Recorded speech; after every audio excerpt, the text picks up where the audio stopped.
little more enthusiasm. How is everyone tonight? Oh my goodness. Well, welcome to Medaille College. My name is Kenya Hobbs. I serve as the Director of Diversity and Inclusion as well as the Title IX Coordinator for Medaille College, and I want to welcome you tonight to this event. We are so honored and happy to have Rick Hill here with us on tonight. I'm not going to do the introduction, so I'm going to make sure to quickly turn this over to our president, Dr. Maker, so that he can have some words of greeting to all of you. We thank you all for being out here tonight, participating in this event, and you'll hear more in just a moment. You excited? Thank you, sir. Thank you, sir. Thank you. Good evening. And again, welcome to the college on behalf of the faculty, staff, students, alumni of the college. Thank you for being here. The mission of the college talks about educating and developing empowered individuals. And then at the end of the mission statement, the very last part is thereby contributing to a healthy, diverse democracy. We talk about our role in civic engagement, and we talk about our desire to contribute to a healthy, diverse democracy. So how amazing will it be to hear Mr. Hill talk about the origins of our democracy. And so again, on behalf of the faculty and staff at the college, thank you for helping us to live out the mission of the college with tonight's presentation. So thanks for being here. Mr. Hill, thank you for your presentation and your words. And at this point, I'm going to turn it over to Dr. Quigley to make the formal introduction. Thank you again for being here.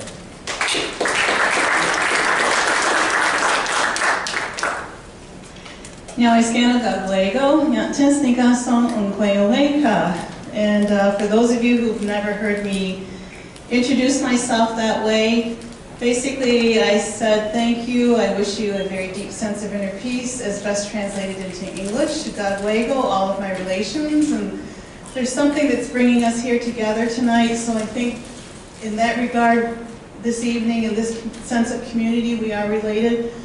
Yantens, she climbs, Yantens Nigaso. She climbs is my name, and I also mentioned that I'm a member of the Wolf Clan.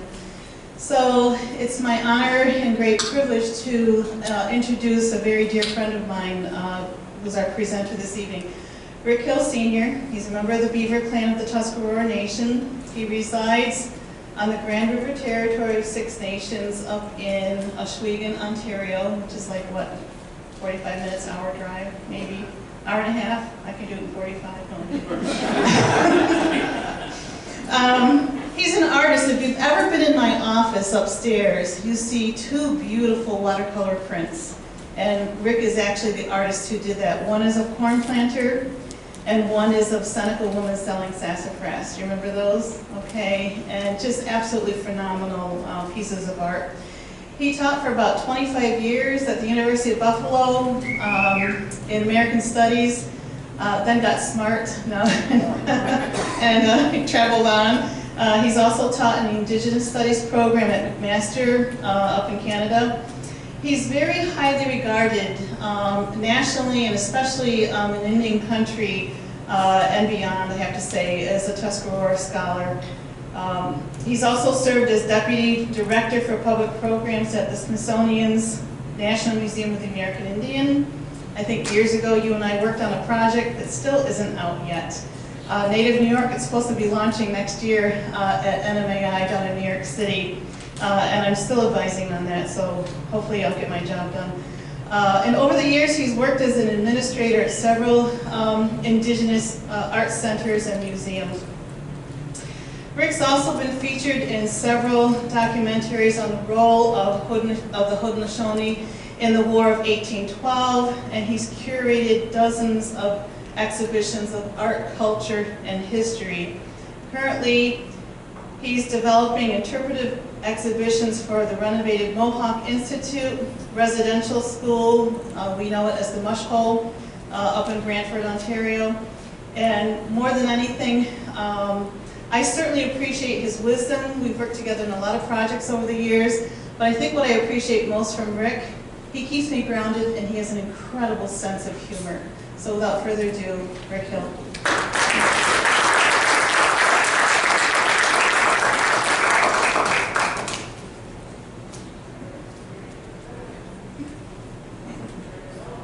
Okay, can you hear me now? I don't know, is it just me or is that slightly out of focus? It's okay? All right. Well, Trant Askenay, as we say in the old country, which means Trant Askenay. If you don't know it, I can't tell you. I was born in Buffalo in 1950 in Columbus Hospital on Niagara Street. And I had an identity crisis ever since. So who am I? And I remember living in Buffalo. We were surrounded by Italians on the Lower West Side. And many of them looked more like natives than the natives did, because they ended up playing natives in the movies. So it's always good to come back to Buffalo. My sister, my nephew are here, my mother-in-law's here, and my daughter Brent is here. Today I'm going to give a whirlwind trip back through time to take a look at the kind of conversations we've had with three particular groups of interest. I raised this question here just to kind of get you here. Did our modern democracy come from an ancient indigenous culture? The way I answer that is yes. The way you will answer it at the end of the night is yes. So we'll take a look at this. What does it mean? I went to art school in Chicago. Carl Sandburg was there. In 1963, he wrote this: "Whenever a people or an institution forgets its hard beginnings, it is beginning to decay." I don't know about you, but I see a lot of decay going on in American culture today, American society, because I think they're forgetting about their hard-fought roots. And I don't mean stealing our country, but engaging with indigenous people, engaging with people of color. That's what made America great. And so we're kind of forgetting that, and maybe we're going back. So I'm going to remind you tonight of some of the things that I think are important. At the same time, I don't know what it is about us, indigenous people, but apparently we're quite attractive. 1807, this print came out, an illustration to a poem. In crowds the ladies ran, all wished to see and touch the tawny man. Tawny is an old word, people of color, brown man. The English used to have this superstition that if you touched an indigenous man, it would increase your fertility. I have to say that's true. Not because it's increasing your fertility, but you're giving him a chance to show you his. So at any rate, this strange fascination for natives who, as you see in this picture, are kind of dressed like in a Greek toga. They've compared it. They used to call us the Romans of the New World, and we're going to see why some of that came about.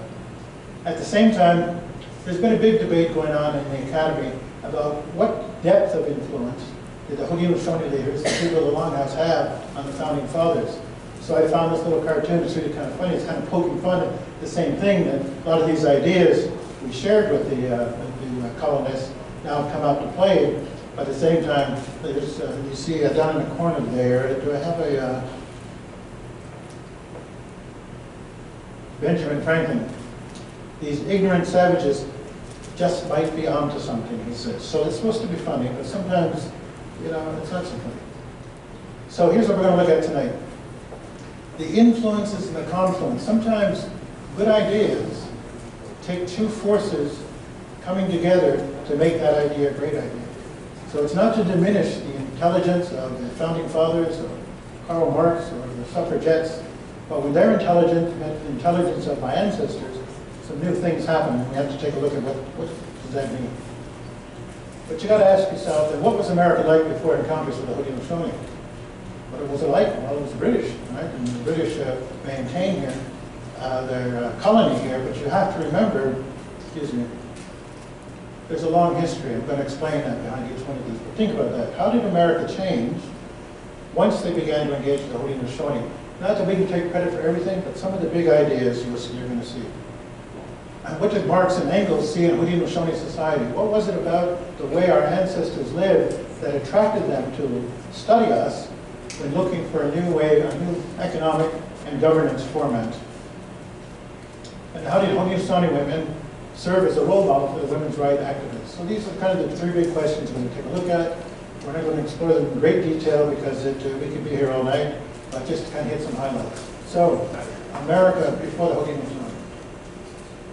In reality, we engaged with the English quite early, 1667.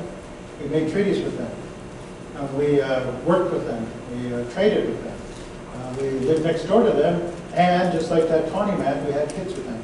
So in many ways, before America was ever born, there was this nearly a century of interaction between the people here in upstate New York and the people in Boston, in Philadelphia, and Albany, all the way down to Virginia. This is a statue of Sir William Johnson and a guy called King Hendrick. They were famous for being these staunch allies. And you got to remember, that's what it was. We were allies to the Americans, allies to the British, not their subjects. So because we had this treaty relationship, we're talking to each other, we're learning about each other, we're sharing ideas across the fire.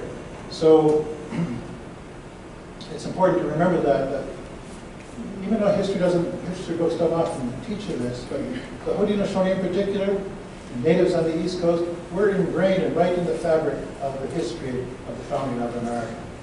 That our people, our leaders, were talking to the founding fathers, visiting their homes, going to give a testimony at the Albany Congress, at the Continental Congress. So even now you see these paintings done back in the late 18th century. There's a native man in the center of each one. These are figures that people are coming together. On the top is this wampum belt. It's called the Covenant Chain, or the Friendship Belt.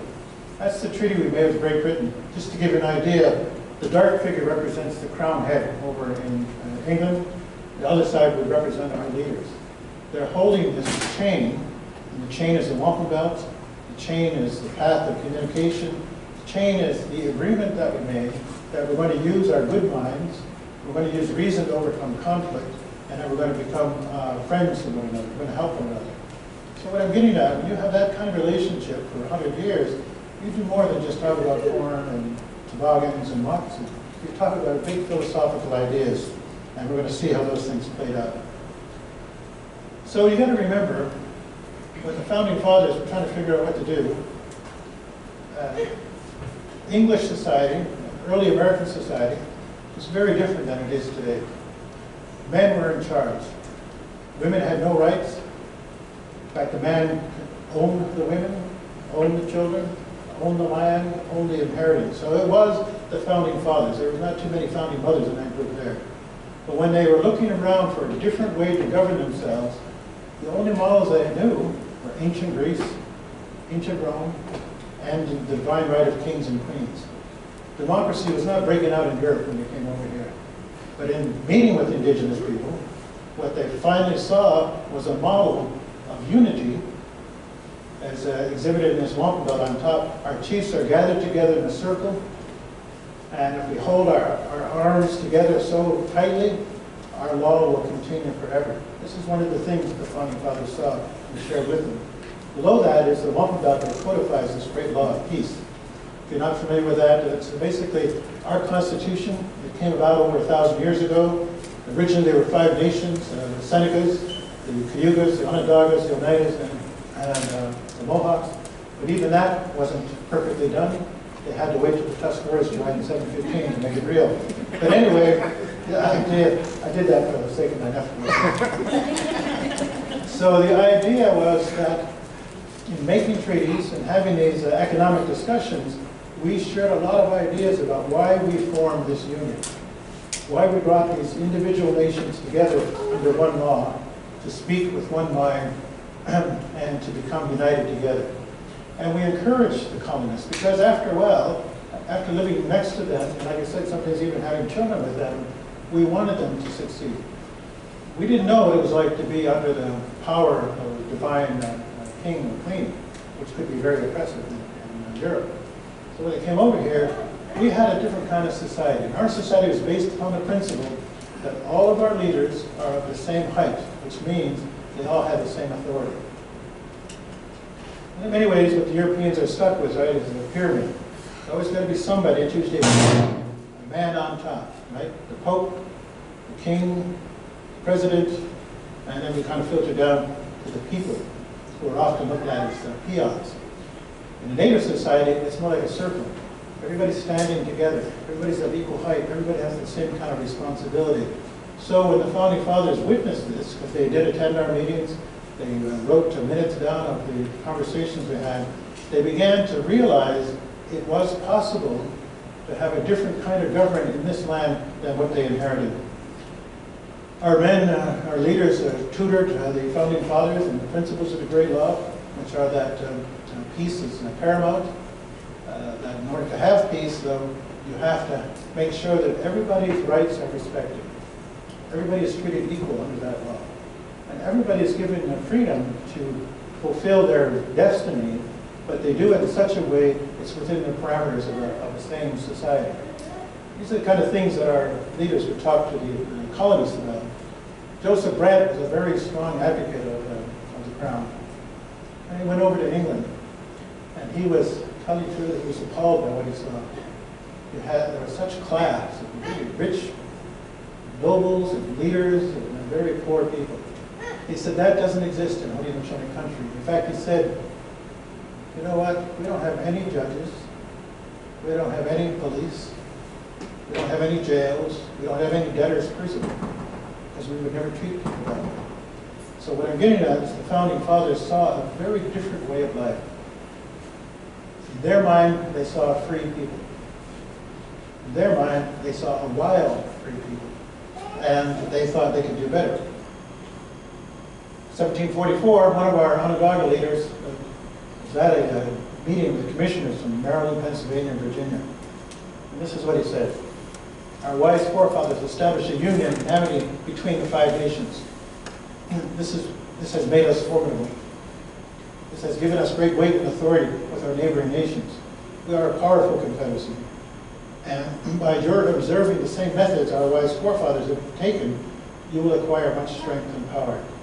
Therefore, whatever befalls you, do not fall out with one another. So he's giving them advice about how to do something. But it's also kind of interesting. He's appealing to the American sense of power, military power. If you unite together, you will be a strong force. Remember what I said, the primary concept was peace. So no matter how much we counseled with the Founding Fathers, they did miss some very significant points that we'll take a look at as well. So Benjamin Franklin is famous for making this quote. Benjamin Franklin was at many of these meetings. He witnessed it. He published the treaty minutes. Benjamin Franklin thought the treaty councils were the original form of American literature. There's such pomp and circumstances. This treaty rhetoric, the protocol, the use of wampum. He thought it was a very beautiful thing. It would be a very strange thing if 6 nations of ignorant savages, okay, well, should be capable of forming a scheme for such a union and be able to execute it in such a manner as that it has subsisted ages and appears to never go away. And yet, like union, why should it be impractical for a dozen English colonies who kind of felt morally and intellectually superior? Why can't they do the same thing? So it's obvious the Haudenosaunee were like a window through which the Founding Fathers could see other possibilities, but it was also like a mirror in which they could reflect on themselves. Can we become like that? Can we have that kind of government that's free from the tyranny of kings, free from all of the stuff that they saw was going wrong? So in 1754, at the Albany Congress, they specifically invited Haudenosaunee leaders to come there to exchange.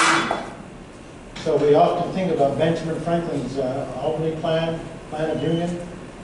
And it's not to take away from, like I said, their intelligence or their inspiration of what they did, but the fact is, this was the role model upon which they were reflecting.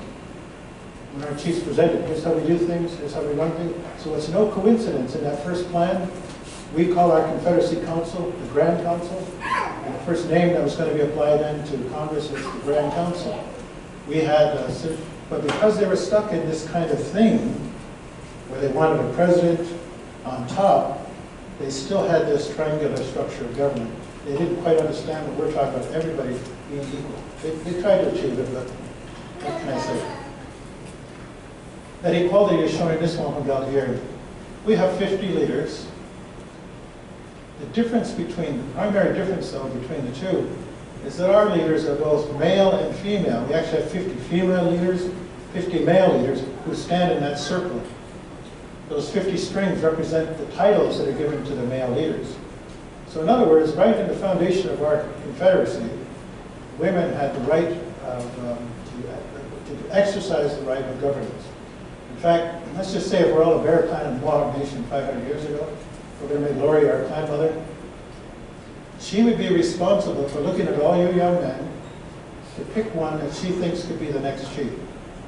Let's say she picks you. And she says, I think he's got all the qualities of becoming the next leader. Well, first, all you women would have to agree with her. And then all you men would have to agree with her. If you all come to one mind, he's your candidate to become chief. And it's a long process he goes through. Let's say he does really good. That's great. When he passes away, he goes through the same thing again. But it's the clan mother that decides who's the most likely candidate among the men. If he acts up, I'm not saying he would, but just say, let's just pretend, and he doesn't listen to the people, in fact betrays the people, his clan mother can remove his title. Imagine during President Clinton's administration, if his wife had the authority to lift his title based upon his conduct. Imagine, although we see a trend towards more women in Congress, but the premise is here among the Haudenosaunee, women think differently about things because not only do you bear children or raise children, you're always thinking about that safety and security of the children. You're always thinking in long range, what's the best thing to do? Men, even Haudenosaunee men, have a tendency to negotiate the deal, give up some land, and we're always sometimes heading off to war. So women's mind and men's mind had to be balanced, and that's what this represents. So that circle of unity, remember that one belt with the arm's length, represents both the clan mothers, the head woman, head political leader, and the chief. This just shows all these different titles that we have within our families. So it's no coincidence, I think, that when the founding fathers, I think that was a historian expressing his dissent. It's no coincidence that when the founding fathers looked for symbols of their new formed thought, that they chose the same symbols that the Haudenosaunee had for our government. So within that circle that I showed you, within that big circle, we planted a tall pine tree, a white pine. You'll always spot a white pine when you drive around because it's the tallest tree sticking out of the woods. And what we said is that's the tree of peace. So when the colonists were forming, they wanted to create a symbol that represented them as compared to the king.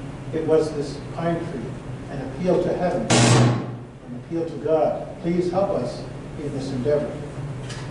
On top of that pine tree came and landed an eagle, and he shouted out a warning. The eagle to us is the one that can warn us when danger is approaching. So it's no coincidence when this is the very first sketch that was made for the seal of the United States, that it's that eagle. And in his hand, one is this olive branch, which is a symbol of peace, and these arrows bundled together. When our leaders met with Benjamin Franklin, Thomas Jefferson, and John Adams, they taught them a simple lesson. They had one arrow. Break it, so and then they took 5 arrows, wrapped them together. And they said, now they're unbreakable. And in unity, there's strength. So some people say, well, this goes way back to Roman times, but what I'm saying is the founding fathers couldn't see it Rome from here. The only thing they saw was our leaders standing there with that bundle of arrows, standing there talking about the pine tree, talking about the white roots of peace that go in the 4 directions, talking about the eagle. So this inspiration, I think, was a lot deeper than we may imagine. These are some drawings by John Fadden, just trying to re-aliven this. 1776, our leaders went to Independence Hall down in Philadelphia, and again engaged in more conversation. So I think the historic record is pretty strong. It shows this cross-cultural confluence. These ideas are coming together. Not only did we do this, but one thing that's distinctive about Native nations in the Northeast is confederation. The Cherokee Confederation, you have the Creek Confederation, you have the Huron Confederation, you have 3 Fires, the Anishinaabe Confederation, and you have ours. Multiple nations joining together for a common cause. So it's no coincidence when the United Nations formed, they also reference the Haudenosaunee and our League of Peace. It's a great, powerful symbol. But because they're also coming, they've inherited this other English inheritance about women, about possessions, about land, about power, they didn't quite get it right. And even though we tried to persuade them to put aside their animosities and try to heal the wounds and live together, they left out women, they left out children. And if they truly understood this, you'd have to ask, after this 100 years, why did they attack our villages in 1779? Why did George Washington, who we also met with, tell his armies to come and destroy all of our villages and to try to capture as many of the women and the children?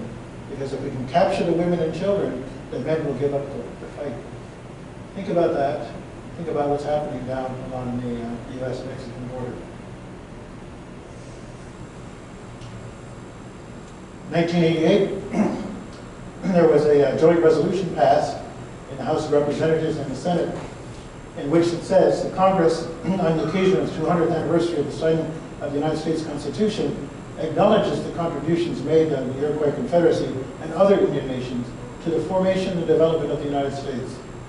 It's simply stated. It doesn't say that they learned everything from us, they got all of their ideas from us, but they at least recognize this finally after all of that time, that this conversation, this relationship, this exchange of ideas was very significant. It's very important for the founding fathers. Recently, I don't remember when this coin came out. 2010, the United States issued this coin. You see that wampum belt that I showed you? You see the arrows tied together? Haudenosaunee, Haudenosaunee, people with the long hands, the great law of peace. It's just another form of recognition of what we did. But it's kind of ironic that they put it on some money that they didn't give us, but anyway, they recognize this. The other is our corporate symbol, our seal, for the Haudenosaunee. We see the 50 leaders standing there, we see the pine tree, we see the family clan, we see the peacemaker holding those 5 arrows and wampum. So we've come a long way together, but there's been a falling out over treaties, over maintaining this relationship. In 1924, the United States said all natives born in the United States are eligible to be American citizens. No longer do they recognize our sovereign independent status. So if you're also familiar, when that came out, we had a little bit of a problem using our passport to travel overseas. The Haudenosaunee are one of the few nations that we travel on our own passport because we're trying to maintain our nationhood. So no matter how much we taught the founding fathers and how much we nurtured and had our treaties over time, we still are at odds many times with the United States over these matters. But if you want to explore this in more detail, and have more facts than I can share with you tonight, here's 2 great books by Bruce Johansson, Barbara Mann, and Don Grindy. Talk about the forgotten founders or debating democracy and how these things go together. Sorry, I've been quite sick the last couple of weeks. I don't know when it was, we were trying to develop a curriculum in the state of New York. And this thing went on forever, went on for decades. And then there was a new Commission of Education in Albany. Time magazine went to interview him, and they said, "We hear you're going to publish a curriculum that says that we got our democracy from the natives. Is that true?" And he kind of trembled, he kind of danced, and he says, "No, that's not true." And about a month later, we got back this curriculum in the mail that said, "Thanks, but no thanks, we're not going to publish this." But I don't understand why he didn't engage with the report from Time magazine. He said, "You know, we're exploring these possibilities. Yes, there's something historic that we should take a look at. But to just dismiss it and get it out of the way." At the same time that was happening, 1992, the United States was celebrating this man who got lost. His name was Columbus. And in less than 3 months, they produced a curriculum about Columbus that was in every school in New York State. We tried to get a curriculum about the Haudenosaunee about over 15 years.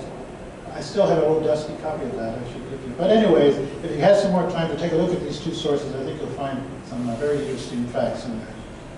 So let's switch. As I was putting this together, I don't know what to call Karl Marx and Frederick Engels. Because even Marx said, "I'm not a Marxist." Marxist, socialist, communist, whatever, the other alternative to what was going on were these 2 men. The difference was, they never met with the Haudenosaunee. And they were influenced by this book that came out by a guy named Lewis Henry Morton, who was considered the father of modern ethnography. And he wrote a pretty extensive accounting of our history, our culture, our government. Karl Marx and Frederick Engels read this book and read another one he wrote about how societies evolved, and they really got turned on thinking that, that the Haudenosaunee had this ancient tradition of equality, and that we're still here trying to practice it. This is what one version of the book looked like. It originally was published, I think, in 1849, not 1850. Lewis Henry Morton was a lawyer from Rochester. He, like I said, studied our people, mostly the Senecas, and he produced this big volume. And it kind of focused a little bit on a romanticized view of who we were. So he got the Senecas at that time to kind of dress up to look like Senecas, and he was kind of saying that we had this great culture, but Lewis Henry Morgan had an editorial point of view. And what he said was, in order for the Haudenosaunee to survive, they have to become Christians and have to become educated in our schools. So it was fascinating to me that the guy who studied us the most of all the Americans at the time couldn't see us for who we were. And he still advocated for this change. Well, Marx and Inglis overlooked that, his recommendations, and they kind of had a romantic view. And Inglis was German, and Germans have had a long fascination with native people. So they were thinking about these old ideal times when we lived in a longhouse. And I got to admit, I think about that too. What was life like for us before Columbus? So we're living in a bark longhouse. Remember I said we're one family, one clan? We would be living in one house. Everybody in that house is related through a common female ancestor. This was quite appealing to Marx and Engels, that women had a primary role in defining the lineage within the group, and that women had authority, governing authority, and that women had an economic position. So that ideal paths where everybody's living quite well, everybody's sharing the labor, everybody's sharing the bounty. So if we're living in one log house, and let's just say Quig here, he can't go hunting. Not that he could hunt, but anyway, he can't go hunting anymore. So he doesn't starve because then the rest of us would do hunting for him. If there was a woman who was having a tough time, the rest of us would gather materials, would help to provide for it. Everybody in the longhouse was safe. Everybody was well fed. And everybody had good health. We took care of each other. That's what appealed to these founding socialists. And it is true. Some of our villages, like this one here, is the Mohawk village. They're small, but they're also self-reliant. Everything you needed, you produced. If you didn't have it, you would trade with somebody else to do that. So think about that. I don't know about you, but in my house, there's very little there that I actually make. Only the really pretty stuff, but no, so it's very little. If I had to depend on what I produce, I certainly wouldn't look the way I look. I'd be able to get around. The difference in this society here, it also says, however, let's just say again, we're all Mohawks, each one of you would have a special gift to help make that society work. So it's the collection of our gifts, our individual strengths, and they come together, that's what makes it all work. That's the kind of thing that attracted them. But again, they didn't see that now. When they were looking, we weren't living like this anymore. We were living in log cabins. Now, the old lifestyle was really a thing of the past, but there were things that continued on that they looked at. So when they wrote the Communist Manifesto in 1848, I found this quote is interesting, where Lenin said, Marx and Engels were the first two to explain that socialism is not an invention of dreamers, but the final aim and necessary result of the development of the productive forces in our modern society. If any of you ever studied this stuff, it's a little dense, it's a little hard to follow sometimes. But what they were saying is that when they looked at the Haudenosaunee, they saw a working model of these ideas that they had about equality, about sharing, about gender, about balance, all of that stuff. And we'll take a look at some things they saw. So in many ways, I said back to the future, Karl Marx is thinking that way. How can we reach back into when native societies were pure, draw from them their ideology, and put it into the future to create a new revolution that would break down all of the impure stuff? Does that make sense? So that was kind of what they're doing. How do we draw from the past? He was particularly enamored by our society as a pre-capitalist society. We didn't have money, a money system. People worked. It was sweat equity to put into making it all work. And he thought that we would be a living presence of a possible model for the future. I often wondered how things would be different in their theory if they'd actually come to our communities and never have been. But they're in their academy, they're reading this book that Morton wrote, drawing these inferences from that. He was also interested in the fact that women had an equality that was unmatched in European society and American society. I don't think we can appreciate how oppressed women were back in those days. And I know the women here you also say you're still kind of oppressed today. But back then, you were considered property. It could be bought and sold. You had no rights. You couldn't vote. You couldn't own land. And that's what he's talking about. In order to create this system, a society that everybody's respected, you had to get rid of this bias towards women. Lewis Henry Morgan also created this, what I call this prophecy. That a society begins to fall apart when your primary focus is about gaining and protecting property. In Indigenous people, they realized we didn't have that. We said, nobody owns the land. We all hold the land collectively. We belong to the land. But in European society, it was all about, who had title to the land. And he says, once you get that going, you are on the road to self-destruction. Now, in fairness, I would say this is also true about us and what happened to us because of the fur trade. That same society that we had fell apart because when our men got greedy, when our men wanted that money or alcohol or that gun more than anything else, look at us.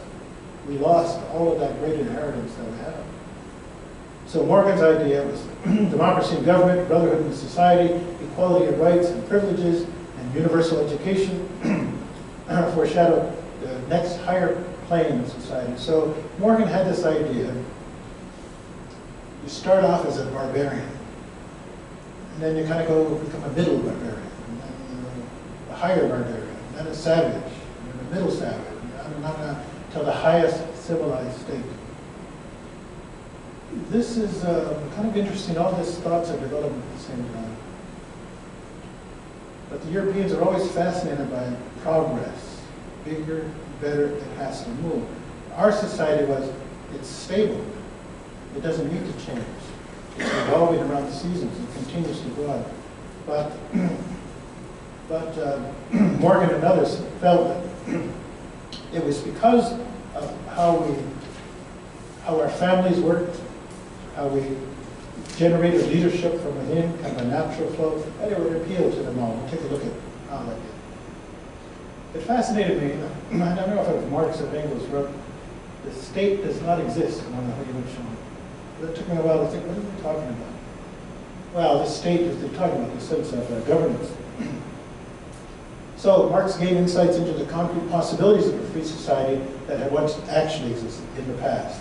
So they looked at that and they realized we didn't have a government like we have today. But I think they missed the fact that we did have a government. We had a very well-organized government.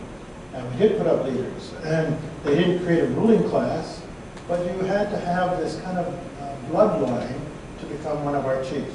This bloodline to become one of our prime ministers. The difference was they worked for the benefit of all of the people. So Mark wrote the council of the families, of the clans, was a democratic assembly where every adult male and female member had a voice upon all questions brought before it. And that's true. They still say that today. When a matter comes in front of our council, everybody has the right to speak. Whether it's a little kid, teenager, an adult, parent, an elder, we all have a right to speak on this matter, have our input in it. And that was something totally new. They didn't see that in Europe. It wasn't happening even in their time. So there was this romanticized appeal, as we can see in this depiction from a textbook at that time. The Council of the Mohawk Women are petitioning the male leaders. She's holding a welcome bell. She's sending her word over. Well, that was actually a real thing. But back then, it was kind of a fascination that women would even have this authority. But Karl Marx also kind of seemed to indicate that our society was doomed because of what happened to us in colonization. And that they are founded on either the immature development of the man individually, who's not severed his umbilical cord from that united him with his fellow men in primitive tribal community, or upon direct relations of domination and subjugation. So they say that we got perverted through colonization. We began to dominate other people, and that part of that's kind of true. We look at our history. We fought a lot of people over the fur trade, the Hurons, the Susquehannocks, the Anishinaabe people, and that's what they're looking at there. Things began to break down. So can we go back to our founding law, these principles, bring them forward to create a new revolutionary Haudenosaunee society? That's what their premise was. Now, we call ourselves Haudenosaunee, and depends on who you talk to, but it roughly translates to they build houses. But they build houses in a particular way that allows you to add on to them as the family grows, as your society grows. When the Europeans came, what we did is we added on to our house. We extended our roof to cover them. So a treaty was really inviting your ancestors to come and sit at our tree of peace, engage with one another, and do that. So in this way, the Great Law, and I think what Karl Marx and Frederick Engels missed was that it's a diplomatic strategy to ensure that peace continues by being inclusive. They kind of liked that idea about family, everybody within the family, but we said everybody that comes into your territory has to be respected. And that peace will only exist when we treat each other as if we're members of one family, building the house together. Engels ended up produced this book. And as you can see there, he references Lewis Henry Morgan's chapter in the very title of his book. His book is called The Origins of the Family, Private Property, and the State. I included this little picture because at that time, it was very popular to say there were 5 races in the world. You know, we talk about 4, but back then they talk about 5. The natives, you see the native man with the tomahawk, the Africans, the Asians, the Europeans, and then you could say the Arabic people, people of the Middle East, are considered a separate race. But here's what he liked about our people, that each one of us is personally free. There are no coercive laws, there's just this expectation you will conduct yourself in such a way to keep things civil, sane. We're also bound, though, to defend each other's freedom, and we've got to admit, the Haudenosaunee, we have a long history of trying to defend our right to be us. Equal in privileges and personal rights, everybody is equal. I would say we also have an equal responsibility to each other. Our leaders claim no superiority. All the leaders are the same height. They belong to the people. You're not a big chief up there. It's just your uncle, part of your family. And the brotherhood bound them together in the ties of kin. These are the strengths that he saw. This is the original family that they saw all around the world. However, he got kind of caught up in Morgan's notion of having to advance from that. So they still refer to us sometimes in very negative terms. They still saw us as barbarians or savages. And they still had this goal of civilization, which has to be attained en route. But it's interesting, at the same time, they said civilization results in these 4 things at the bottom. Metal money, merchants, private ownership of land, a mortgage system, and slave labor. So in other words, they're kind of, they're trying to figure this out. They see all of these evils that they're trying to change. They see that we have this native society that actually addressed all of that. We had no money, we had no merchants, we didn't own the land, we didn't have a mortgage system, we had no slaves. We lived free on our land, but they thought somehow that can't be sustained. And you could say it goes back to that concept of the white man's burden. Somehow they thought white people got to figure out how to make this better. What we were doing to sustain ourselves was okay, but it wasn't good enough in their mind. So Engels talks about this. Liberty, equality, and fraternity, those kind of become their catchphrase. But when you think about ours, peace, power, and righteousness, it's really kind of the same kind of concept. These were the principles they saw of our families. As a rule, everyone is given a hearing who asks for it. The women could also have their views expressed by a speaker of their own choice. Clan mother picks the chief. Clan mother often speaks to the chief. Marx had a problem with this. How come the men have to be the spokesperson for their women? Very good question. Within our society, however, in the council, that's where the men do their business. Before the council, the women are doing their business in the clan to give the chief his instructions to carry to that council. It's still that way today. It's a very formal procedure. It's not sexist, it's balanced. Women have their sphere, in which their voices get tallied together, get passed on. Your chief is your representative. He can't go against what the clan mother and the clan have in mind. So that's why they're partners in this relationship. And again, this concept of barbarism, it always kind of gets me. However, he did say the Iroquois Confederacy represents the most advanced social organization achieved by any other Indians. Well, except the Mexicans, the Aztecs, the Mayans, and New Mexicans, the Pueblos, and the Peruvians, the Incas. Because in their mind, civilization is building cities. You had to have this big structure. My friend was just talking about being down in Cahokia, where these big mounds are that existed for several hundred years. You go to Chaco Canyon, you still see these big Pueblo structures. So they still had it in their mind to build a society means to build permanent structures. We live very lightly on the land. There's no one of these old longhouse villages left because they decayed and moved back into the earth. But he saw us as a society which still has no state. The state presupposes a special public power separated from the body of the people. Okay, so in other words, the people's voice, and the clan, the nation, that's what they mean. That there's no state. There's no some other body. There's not an executive. There's not a Supreme Court interpreting what your laws should be. It's just the families. And he said, what a wonderful constitution it is, with all its childlike simplicity. No soldiers, no police, no nobles, nothing to change that, no prisons, no lawsuits, and everything takes its orderly course. All quarrels and disputes are settled by the whole of the community. So I would say this was true. But again, he didn't witness it, he just read about it. At that time, there were changes going on in the Seneca Nation, 1840s. Changes going on in our country. We're trying to remove all of the natives west of the Mississippi, the Indian removals. So our society was very unstable. The household is maintained by a number of families in common, and it's communistic. We take care of each other. Everybody provides everything that we need. The land belongs to the tribe, or as we would say, held in common, and only the small gardens are allotted to each household. Yet there is no need or even a trace of complicated administration apparatus. And that's really true even today. Two women get together, okay, we're going to go plant over here. We're going to harvest over here. Two men get together, we're going to hunt over here. Our clans get together, and we discuss these matters. We don't have an administrative civil service. But I wish they would have saw the cooperative labor that existed even back then. I think that would have impressed them, like this. Corn harvest. We just got through that.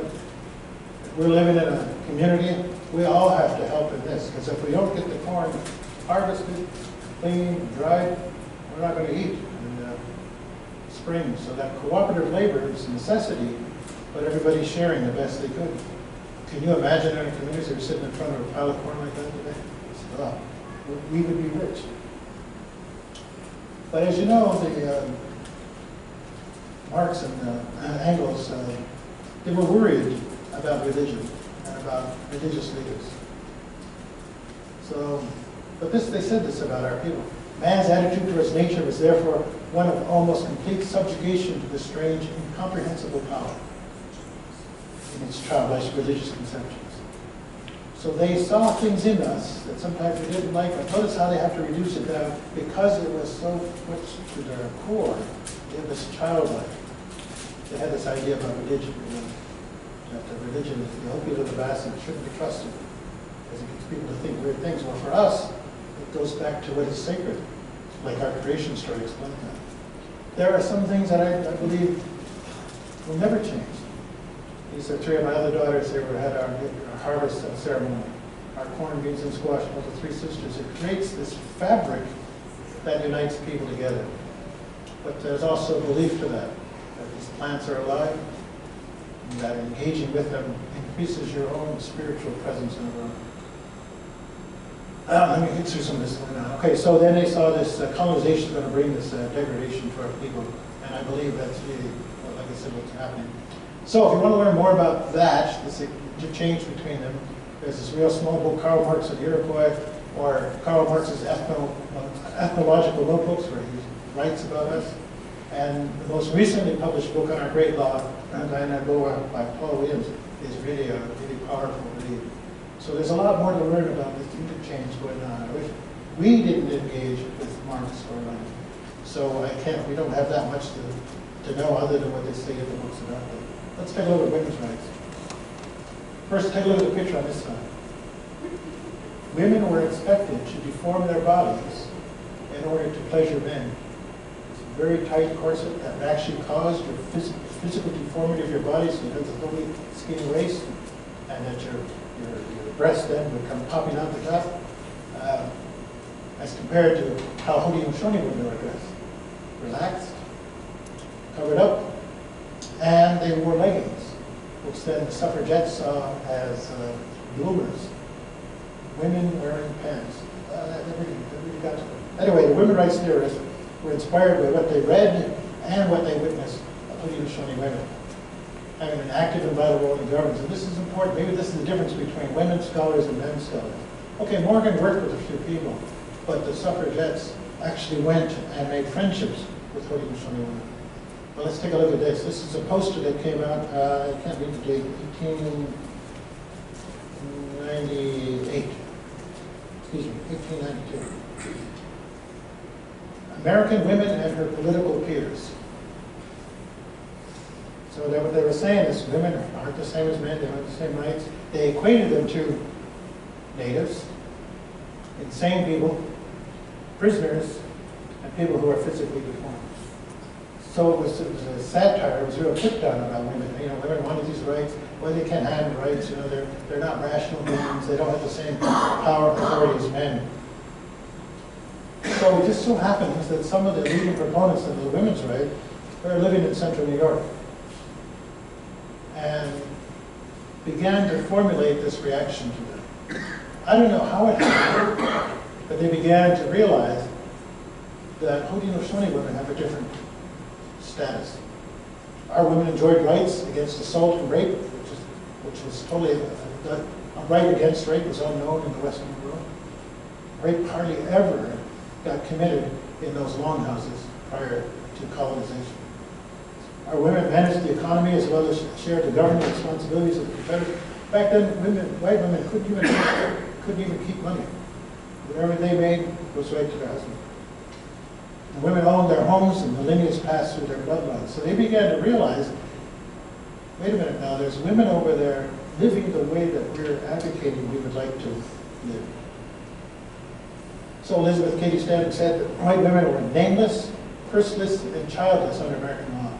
Because you didn't even get to keep your own kids, you belonged to the man.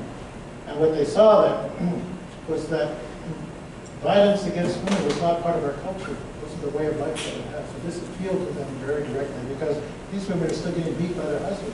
And the courts upheld that. That a white man could beat his wife. She had to be subservient to him. And you've been married, and remember those words? To honor and obey. That's where it comes from.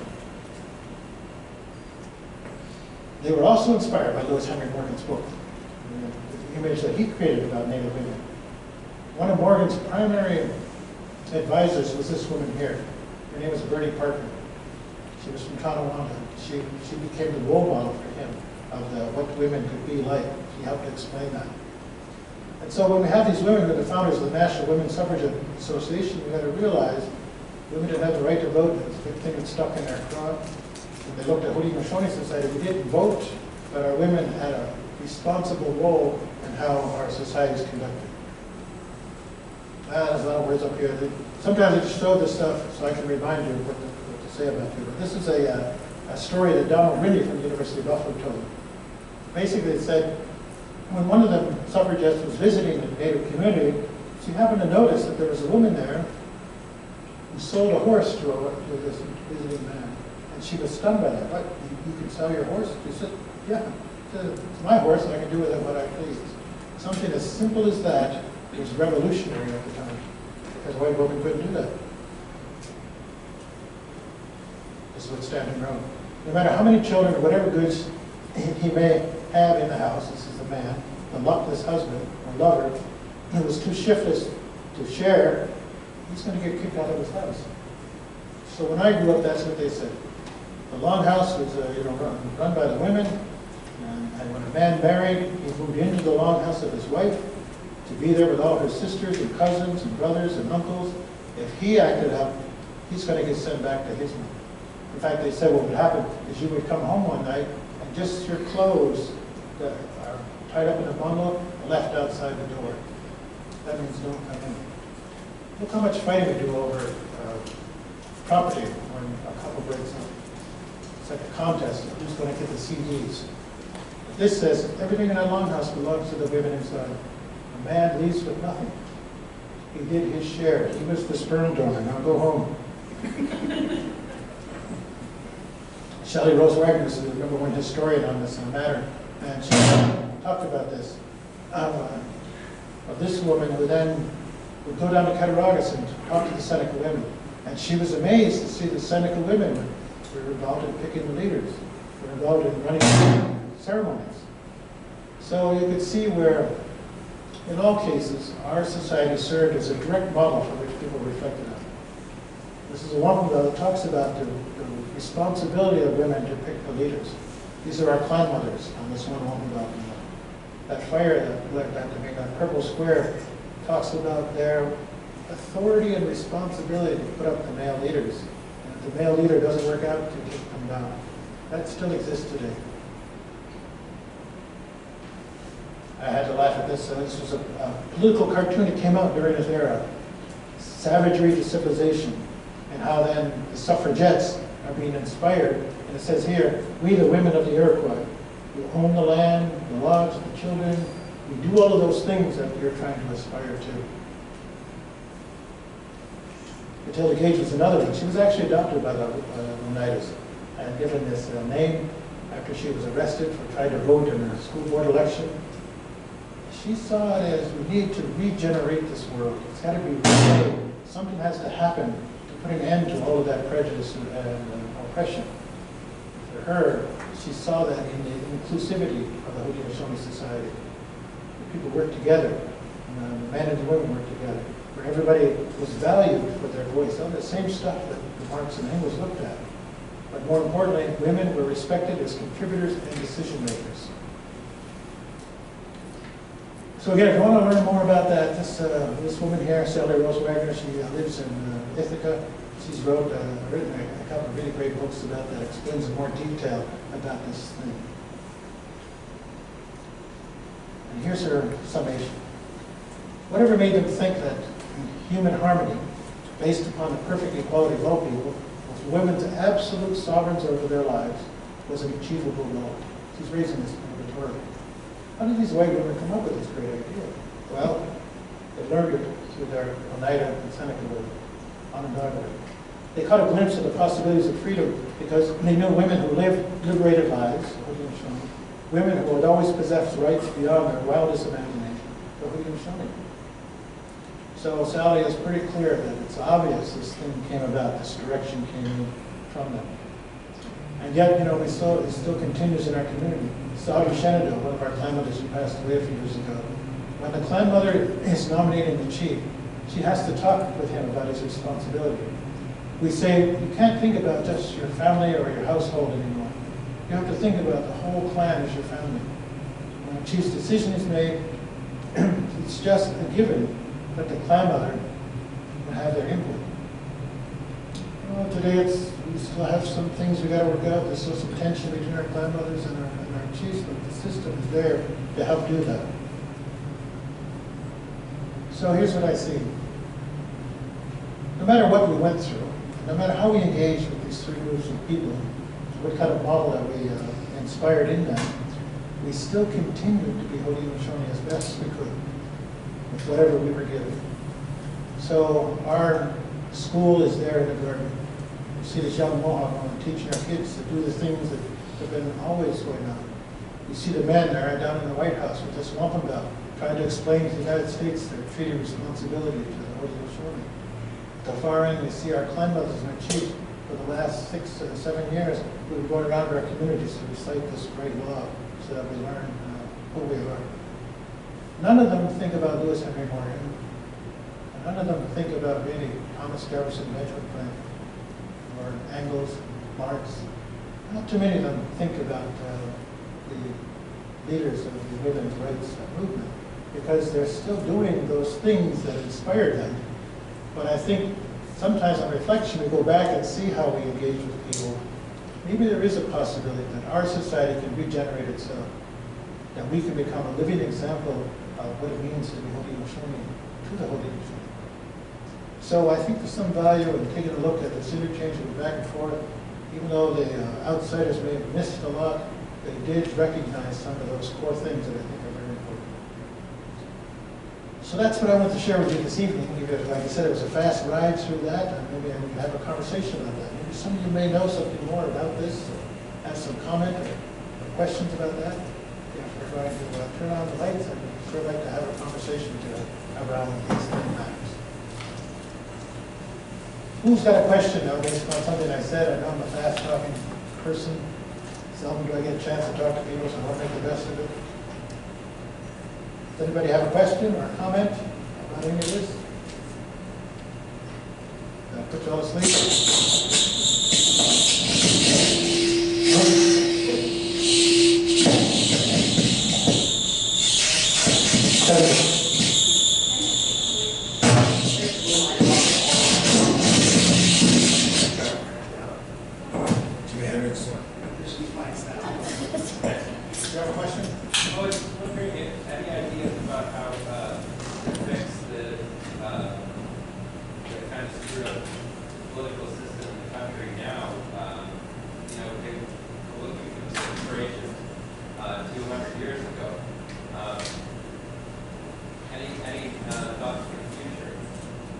I think it's starting to happen. Get rid of all the male leaders, put women in there for a while, give them a chance to see if it's straightened up. They're certainly not going to do any worse. So, but I think there's something about that. We got to get back to real hardcore values of family. What does family mean? Meaning how we take care of everything. And I think America, and the same is going on in Canada. Canada's going through a big identity crisis because of what happened during the residential schools. And so they're asking themselves the same thing. How do we rehumanize our government, rehumanize our churches, and our relationship to Indigenous people? I think we got to do the same thing here. But then on the other hand, if you listen to some of the internet buzz, they're saying you can't fix a broken system. The founding fathers didn't copy our grade law. There's some things they left out. So it's always missing a wheel. It's not going to work. Marx and Inglis didn't see our communal society in action. So it's really hard to say what the next revolutionary agenda will be for America. But I think unless it includes women and children and people of color, I don't think there's much hope that the words, those powerful words that the founding fathers had, would actually come true. Does anybody else have a thought about that? What would it take for these old indigenous values that all these people look at to become part of our daily life today? Anybody got an idea? Comment? I like your idea. Pardon? I like your idea. All right, let's go for that one. That's a good one. Robert, I know you have an idea. I don't know, I kind of agree with what you said about it being a broken system. That, you know, I think about this all the time, and I don't know what the answer is for the United States. You know, in the current state, you know, there's a lot of turmoil, and it's sort of come to a head, I think. But I think in 2020, there'll be another election, and you know, either it'll get a little worse or it'll seem a little better. Worse. Well, you know, it depends on how it goes. Well, maybe what these other folks have talked about is the Klan. Let's just say, whatever the Klan is now, a group of people who have come together to realize our common humanity, but we're going to look at these issues. So if you had 50 clans looking at one issue, you get all of those multiple perspectives, all of that stuff going on, the old people, the young people looking, maybe that's what they're talking about. It's not so much the political parties and all of the things that leads, but smaller groups of people come together to begin to generate these ideas internally. And maybe that's what we need to do, so it's not just another lecture, you go to another exam, but we start to form relationships that will lead to that kind of. We need to do that in our own communities, but I think that we need to start thinking about that. And then maybe then of a people's movement, if people come to one mind on how we're going to do these matters, maybe they can influence the political system. Anybody got a comment on that? Experience in that regard? Not on that, just a comment. So it's interesting you talk about the United States government and the political system. And Marx and Inglis think about kind of the development of society, and the same with the women's movement was looking at it and the political system. You know, like we always miss something. And West, they miss the idea that the spirit is an all-living thing, right? And so they don't appreciate not just each other, but then the land that they live on as well. They're always looking at this political thing that's dominant on them versus how do we become part of that? And I think that's where does it have to be? It has to be in recognizing the spirit that we're all connected. I think it's a really good point that maybe a society that holds so preciously the Mother Earth, that we're from her body, we're connected to her, would be less inclined to want to sell it or own it. And then you have this ongoing relationship. So here's what our people tell us. You look to the earth, you see the faces of the coming generation. Think of it this way. There's a whole bunch of babies stacked up there. They're coming up to the surface. And then when they reach the surface, they're born into this world through a woman's body. And they live our life and they go back into the earth. So when you realize that, you have to be careful where you step, so as not to block that ability of those future generations to come into this beautiful world. And so maybe that's going to achieve what they're looking for. So you're not going to say, this is my earth. Today, and if you own a home, you know how complicated it is. You do a title search, you can have a piece of paper that says, this is mine. But we all know the state can take that away from you. Eminent domain. Nothing can sever your relationship to the earth except yourself. So by thinking of the earth and doing your ceremonies and doing all that stuff and then planting, harvesting, all of that, I think sustains a healthier relationship. And you also realize you're dependent upon that earth. So you better think. We have a great tradition of giving thanks, of gratitude, because we realize all of that stuff, the water, the winds, the plants, the birds, the animals, the fish, all of that contributes to longevity.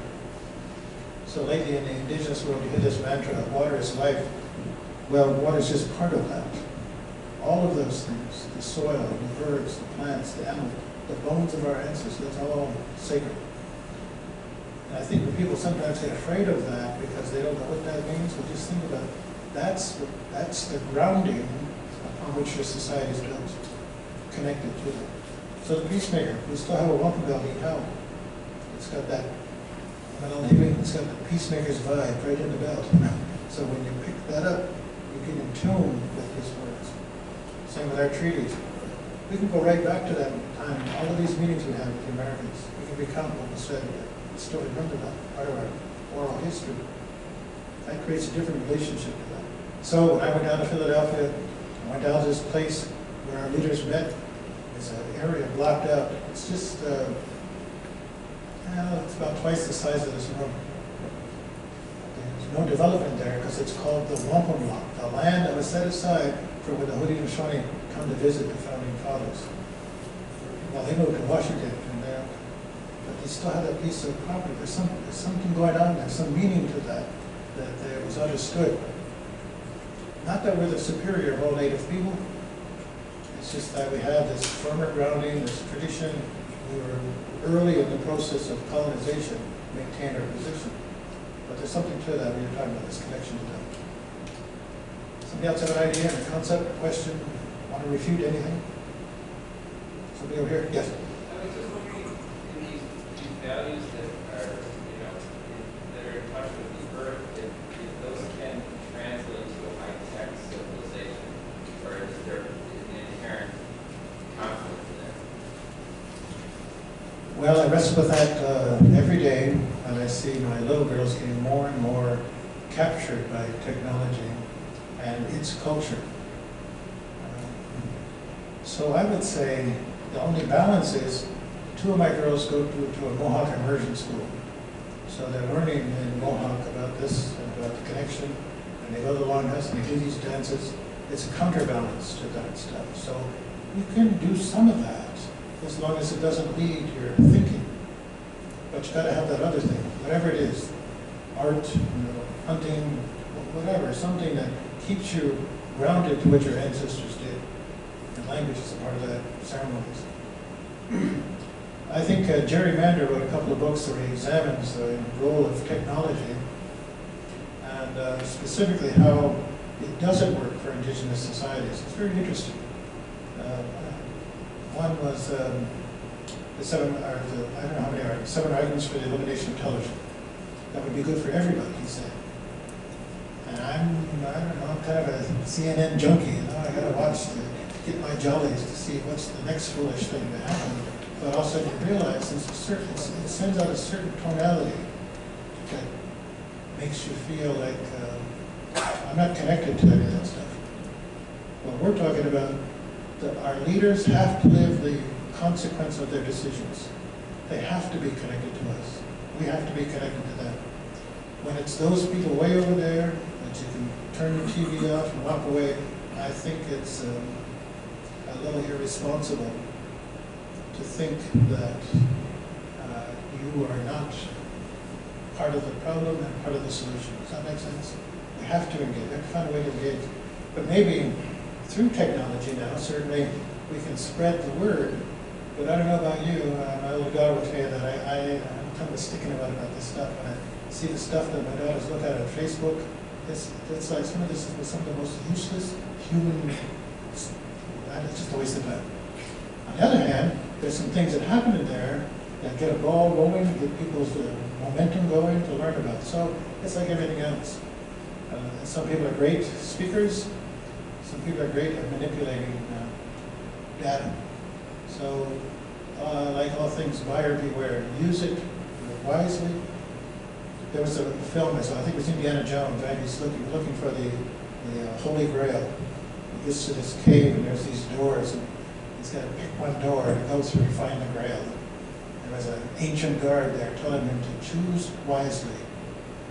That same question applies to all of us. Choose wisely the things we're going to use, the ideas of the past that we're going to draw upon, the next steps for the future. We have to be.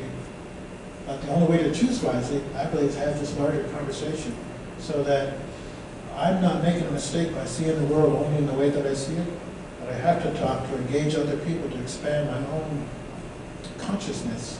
So when I make a decision, it looks at all of those possible considerations. In the old days, we would call that coming to one mind rather than majority rules. For us to talk through one matter, come to one mind on that matter, slows everything down. So let's just say, if we were to put an issue here in front of us, I see it from my point of view, you see it from yours, you see it from yours. It's only our collective view that's going to help us understand what that is. If I just look at it this way, disregard what you say, I could misunderstand the whole thing. I think that's what's happening. So these fellows that looked, the women that looked at us, they saw a lot, but they also didn't see the whole picture. And a society works when all of those things are functioning together. You can't just pull a few things. It's not like shopping at Walmart. I'm going to take this one out, I'm going to take this one out, I'm going to take this one out. It's the wholeness that makes it perfect. What I struggle with, how whole are we today as Haudenosaunee people? How much has colonization ruined our understanding of who we're supposed to be? Has it affected our minds so much, it's hard for us to get back to it. But those are the things that keep me up late at night. See, on the other hand, when I go and I see our ceremonies, I see our climates at work, I see our trees at work, and when it works, you think it's probably the most beautiful thing you'll witness humans do because they are working together as was intended from the time of creation. That's kind of amazing. Somebody else got a question to get me off track here? Yes. I see several fundamental differences. Haudenosaunee, the government tribe, is traditional government like our American government, because it's not just everyone has a voice that funnels up. Everyone has a voice. Everyone, men and women, equal. And it's not a power struggle. My friend Mike in social work said, someone has something wrong with them. And you know, our society today says, what's wrong with you? And he says, that's not the way it's supposed to be. It's supposed to be, what happened to you? What went wrong and broke you? What abuse did you get as a child that turned you into a serial killer? Because you weren't born that way.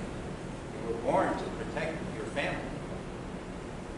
And the native way is a brotherhood. Help the white brother. And the European way is domination and rule. Put a wall around our city, protect what we have. Oh, we didn't put up enough food for the winter? Let's go get his food. And that contrast, we still struggle with today. I think it's a good point too, that sometimes what happens to individuals, what happens to a people, has this lingering impact. So there's this one expression called the New World Syndrome. Basically what it says is colonization, in order to change people, the first thing it goes after is to change what people are eating. So you're not eating those spirit foods, those Three Sisters, that buffalo, you're going to eat this packaged commodity food, wheat, pork, milk. And that changes your mind, confuses your mind, and then it's easier for them to reach into your mind and carry it away. And that's what I meant, that the totality of the structure includes foods, includes spirituality, includes all of those things. What we're wrestling with now in Canada, they're talking about this inherited trauma. What happened in the residential schools and the level of abuse to kids carries over to the behavior of the families today. Even though maybe you didn't go to residential school, you have these behaviors. Sometimes you don't even realize where they're coming from. And they're usually abusive behaviors. 7 generations. Seven, yeah. It takes 7 generations to make a change, and we are supposed to be responsible for the next 7 generations to come. But if this current generation then has this colonized days, what are we passing on to those next 7 generations? We have to find a way to jettison all of that garbage that's happened to us. We have to no longer see ourselves as victims of history. And we can't just look at how are we going to survive. We have to find a way to thrive again as Indigenous people. And so, but you have to be able to see yourself clearly for the problems that you have. So you raised the interesting question. There's another question. Does Indigenous consciousness work in English? So there's such a move in our communities. We just restore your Indigenous language, because in there is the key to understanding these elements. As long as you think about it in English, you'll never understand that. I'm not quite sure I buy that totally, because I think in English, but there's something to that consciousness that's attached to word, to ceremony, to the earth. And if you get in line with that consciousness. So in Canada now, we have there are 150 residential schools, and some of these kids, I've been interviewing people and collecting their stories, and it's just, it's stunning how vicious humans can be to kids, to children. And as you begin to explore out in the world, you realize it's not just Indigenous children, right? Something happened to you. You know what they just found, or just revealed in Canada, from 1940 to 1970, 500,000 babies were taken away from white women in Canada who were pregnant and not married because of this thing we're talking about. They were considered to be illegitimate and sinful. So the government took these kids away, 500,000 kids. Sent them off, got adopted out all around the world. Now those women have been carrying that burden. Where's my baby? I had to give up my baby. So imagine what that does to a society. People are forced to be sterilized when when they're abused sexually or emotionally or verbally, has this lingering impact. But then sometimes I wake up and say, there's no way we can heal the wounds of 500 years of colonization in order for me to decide where I'm going to go on my Christmas holiday. That was a joke. So what I'm getting at is that in order to work through all of this stuff, I think with all of our people that we looked at today, let's reach back in time, get those core thoughts, philosophies, and beliefs, and let's see if we can reapply that to our lives to straighten out the mess and provide a clearer path forward. So if we learn just that from our samples tonight, I think that's pretty interesting stuff. Every generation has to make culture real for themselves. We can't be living my ancestors' culture.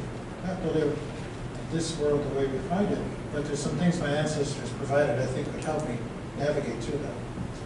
But there's also some things that come from Europe, from Mexico, from the Arab world, from around the world, that could also help maybe deal with that. So maybe we're talking about a new kind of indigenous complex, where the cultures of the world, rather than fighting each other about my religion is better than yours, or my culture is better than yours, here's a thought, here's a cultural thought. Let's see what we can do with it. If the past has taught us anything, if we don't treat everybody as if we're members of one family, we're all going to suffer. If we don't help each other, our children are going to suffer. And if we don't heal our war with Mother Earth, those kids who aren't even born yet are going to suffer. So when you begin to look at it that way, so it's ironic, or maybe not, that there's such doubt in both the American and the Canadian government about global warming. What's that about? It's our relationship to our mother. And what are they saying? Cash in now. Dig the coal out now. Cut the tree now. Dam the river now. Put the money in your pocket, and the hell with your kids. Indigenous thought changes that, but it also means we have to change the way we live. Because I kind of do like central heating, and I like to flush my toilet. I got to admit, I like driving my car, make sure I have enough gas to get there. So we're caught in a dilemma. If we want to stop the pipeline, we have to stop using what's in the pipeline. So one way it's going to stop. What are you going to do? That's a dilemma for another discussion, I think, and I would hope that you can come back and learn more. I would like to announce we're going to have Caucasian Awareness Week on the reserve. We're going to start with having a first annual Christopher Columbus pickleball tournament. And my mother-in-law is in charge of that, so we'll see after this. So thank you very much for your time tonight. I appreciate it.